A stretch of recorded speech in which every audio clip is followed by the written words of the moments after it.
जी परमेश्वर जी की काल से वार्ता जीने की राह। Conversation supreme God Kabir with काल हिंदी फोटो। अब हम काल ब्रह्म के लोक में रह रहे हैं। आत्मा के ऊपर स्थूल आदि आदि शरीर चढ़ाकर काल ने जीव बना दिए हैं। इसने जीव को भ्रमित किया है।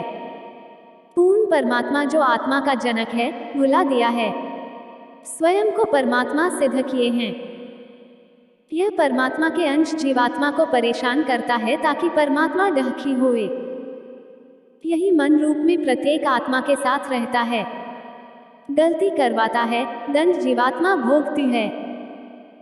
जैसे शराब आदि आदि नशे की लत लगवाना, बलात्कार, रेप करवाना और अन्य पाप करना। यह मन की प्रेरणा से काल करता है।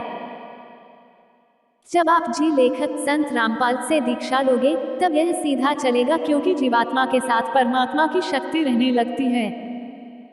आत्मा को तत्वज्ञान से विवेक हो जाता है। परमात्मा की शक्ति के कारण आत्मा दृढ़ हो जाती है। काल ब्रह्म केवल कबीर परमात्मा से डरता है। संत गरीबदास जी ने कहा है, काल डरे करतार से, जय जय जय जगदीश।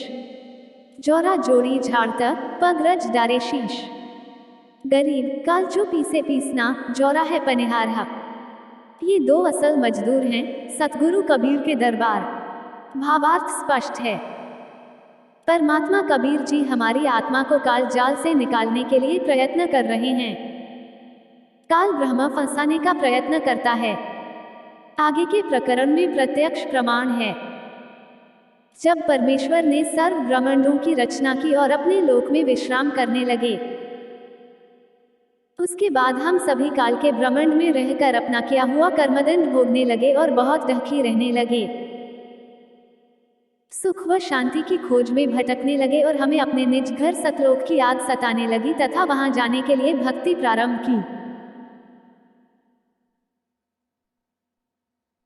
किसी ने चारों वेदों को कंठस्थ किया तो कोई उग्र तप करने लगा और हवन यज्ञ, ध्यान, समाधि आदि क्रियाएं प्रारंभ की, लेकिन अपने निज घर सतलोक नहीं जा सके, क्योंकि उपरोक्त क्रियाएं करने से अगले जन्मों में अच्छे समृद्ध जीवन को प्राप्त होकर जैसे राजा महाराजा, बड़ा व्यापारी, अधिकारी, देव महादेव, स्वर्ग महास्वर्ग आदि वापस लख 84 भोगने लगे।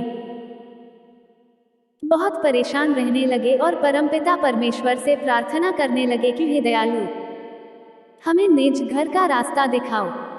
हम हृदय से आपकी भक्ति करते हैं, आप हमें दर्शन क्यों नहीं दे रहे हो।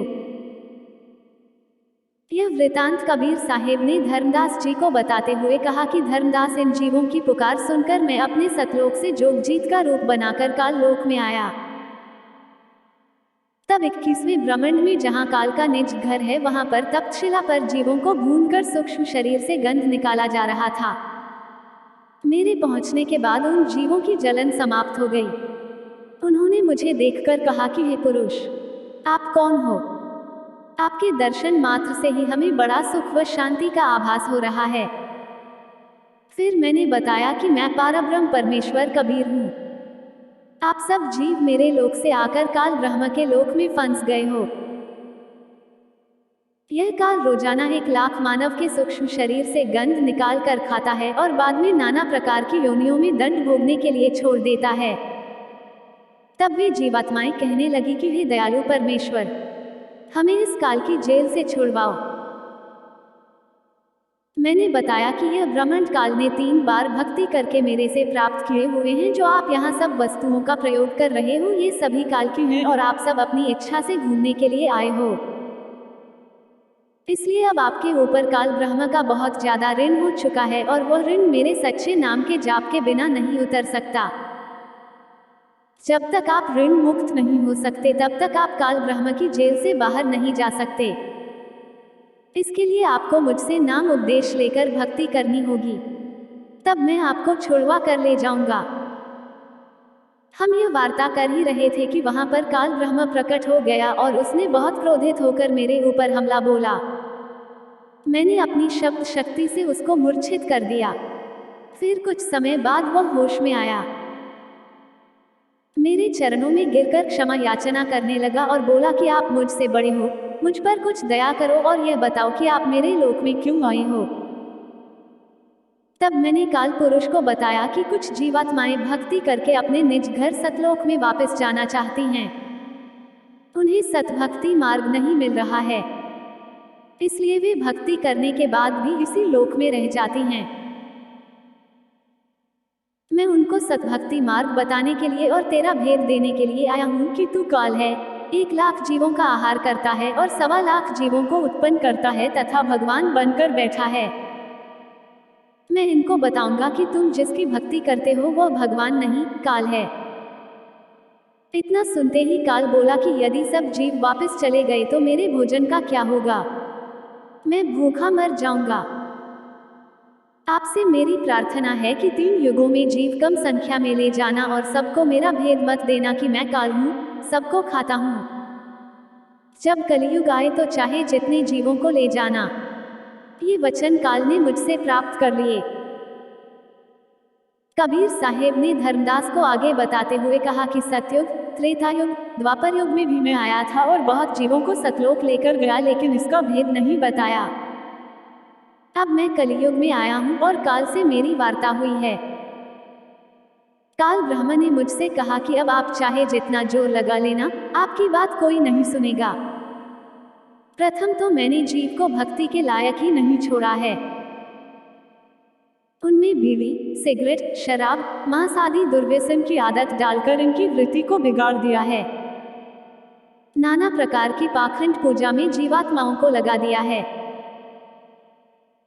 दूसरी बात यह होगी कि जब आप अपना ज्ञान देकर वापस अपने लोक में चले जाओगे तब मैं काल अपने दूत भेजकर आपके पंथ से मिलते जुलते 12 पंथ चलाकर जीवों को भ्रमित कर दूंगा।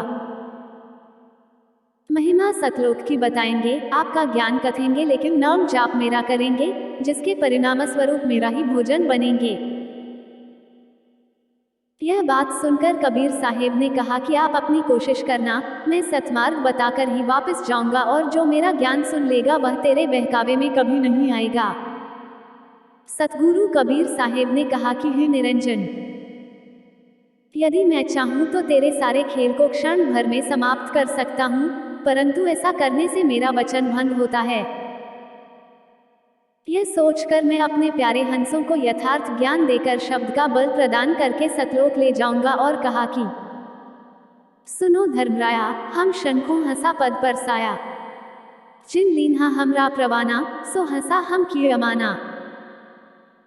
पवित्र कबीर सागर में जीवों को भूल भुलैया में डालने के लिए तथा अपनी भूख को मिटाने के लिए तरह दो के तरीकों का वर्णन। 12 पंथ करूं मैं साजा, नाम तुम्हारा ले करूं आवाजा। 12 यम संसार पठा हो, नाम तुम्हारे पंथ चले हो। प्रथम दूत मम प्रगटे जाय, पीछे अंश तुम्हारा आय। यही विधि जीवन को भ्रमाऊं, पुरुष नाम जीवन समझाऊं। 12 पंथ नाम जो लहे, सो हमरे मुखान समय है। कहा तुम्हारा जीव नहीं माने, हमारी ओर होए बात बखाने। मैं दृढ़ फंदा रची बनाई, जामे जीव रहे उलझाई। देवल देव पाषाण पूजाई, तीरथ व्रत जप तप मन लाई। यज्ञ होम अरु ने मचारा, और अनेक फंद में डारा। जो ज्ञानी जाओ संसारा, जीव न माने कहा तुम्हारा। सतगुरु वचन। ज्ञानी कहे सुनो अन्याय, काटो फंद जीव ले जाई। जेतिक फंद तुम रचे विचारी, सत्य शब्द ते सबई बिंदारी। जौन जीव हम शब्द द्रिवें, फंद तुम्हारा सकल मुकावें। चौका कर प्रवाना पाए, पुरुष नाम तिहि देऊं चिन्हाई। ताके निकट काल नहीं आवे, संधि देखी ताका सिर नावे। उपरोक्त विवरण से सिद्ध होता है कि जो अनेक पंथ चले हुए हैं, जिनके पास कबीर साहेब द्वारा बताया हुआ सतभक्ति मार्ग नहीं है, ये सब काल प्रेरित हैं। अतः बुद्धिमान को चाहिए कि सोच विचार कर भक्ति मार्ग अपनाएं, क्योंकि मनुष्य जन्म अनमोल है, यह बार बार नहीं मिलता। कबीर साहेब कहते हैं कि कबीर मानुष जन्म दुर्लभ है, मिले न बारंबार। तरुवा से पत्ता टूट गिरे, बहुर न लगता डारी।